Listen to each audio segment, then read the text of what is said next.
Ladies and gentlemen, welcome back to your semi-final PAFA game highlight commentary. We start out with the Oklahoma City Jaguars taking on the Joplin Crusaders. On the first snap of the game, the Jaguars going for it all, but much like a suicide bomber who hit the trigger too early, it blows up in their face as it's intercepted by the Crusaders. But Joplin would begin to sing, "Anything you can do, I can do better. I can throw interceptions better than you." And they would turn the ball over themselves. Meanwhile, the Kansas Cougars are taking on the Tri-City Panthers. Reggie Langford takes a snap, rolling to his right, got his receiver who lubed himself up because the defender slipped right off and he runs into the end zone for a Cougars touchdown. Then the Jaguars would make the Crusaders pay as they don't follow the Seattle Seahawks playbook and run the ball inside the 5-yard line to get their first touchdown on the day. Garrett Griffith takes the snap for the Panthers and he's got Daniel Knighton as wide open as a gluteal cleft after eating Taco Bell. And he must be a member of the New Boys because he's doing the jerk all the way into the end zone as he backpedals for a Panthers touchdown. How you let that man slide in the end zone and style on you like that? Call him Sade, cause he's a smooth operator. The Crusaders still trying to get on the board. Carson Smallwood takes the snap, going for it all deep.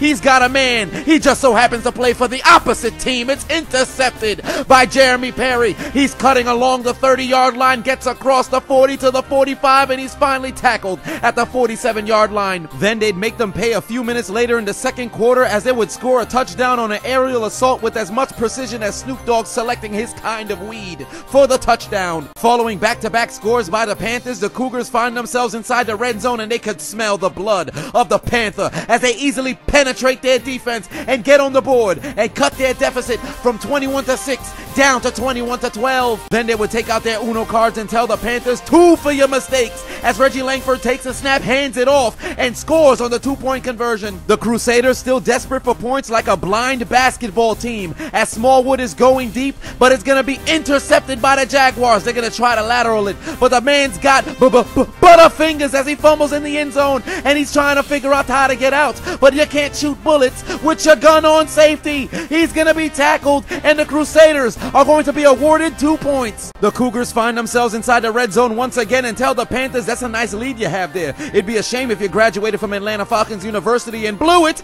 as they score another touchdown and cut their deficit to 1. The Crusaders looking to capitalize off the safety as Smallwood takes the snap, but he spent too much time at the Oklahoma City Jaguars pastry shop ordering apple turnovers as it's intercepted by Marcus Wilson, and he's going to be crossing across the 50-yard line and finally tackled at the 45. The Jaguars would be forced to punt, and it looks as if it was going to be fielded inside the 5, but DeAndre Coleman has something different in mind. Let's just try to slap it out of bounds, but the Jaguars recover it inside the 5. One has got to wonder what DeAndre Coleman had in mind. You can't even do that in Madden, let alone in real life. What was he thinking? Legend has it they may have unplugged his controller and plugged it in on the opposing team. He's not sure what he's doing. Why'd you do it, DeAndre? Then the Jaguars would cash in on Coleman's idiocracy and extend their lead. The Cougars pull out their Uno cards once again and try to tell the Panthers, "2 for your mistakes," but it is 2 for your mistakes, Cougars.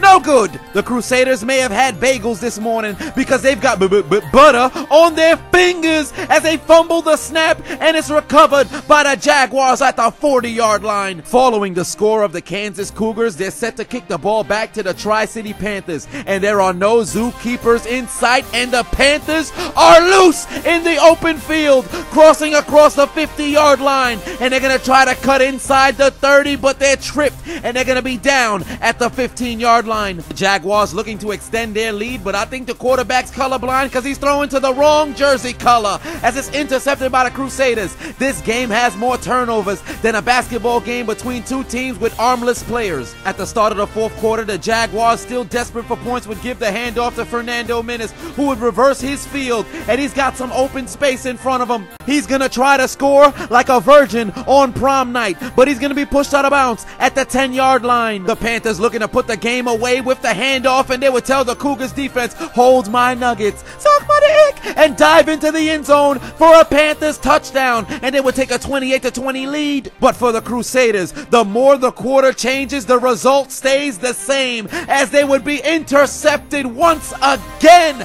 by the Jaguars, and this would seal the game 21-2. And on fourth down with 25 seconds left to salvage their season, Reggie Langford takes the snap for the Kansas Cougars, looking left, throws the ball towards the end zone, and it falls incomplete The Cougars have been put down as the Tri-City Panthers win the game 28-20 for the Joplin Crusaders and the Kansas Cougars. Take out your Metro cards and get aboard the L train. And you can enjoy your ride until next season, because consider your names written down in the Death Note, because your dreams of getting to the championship game have been absolutely deleted.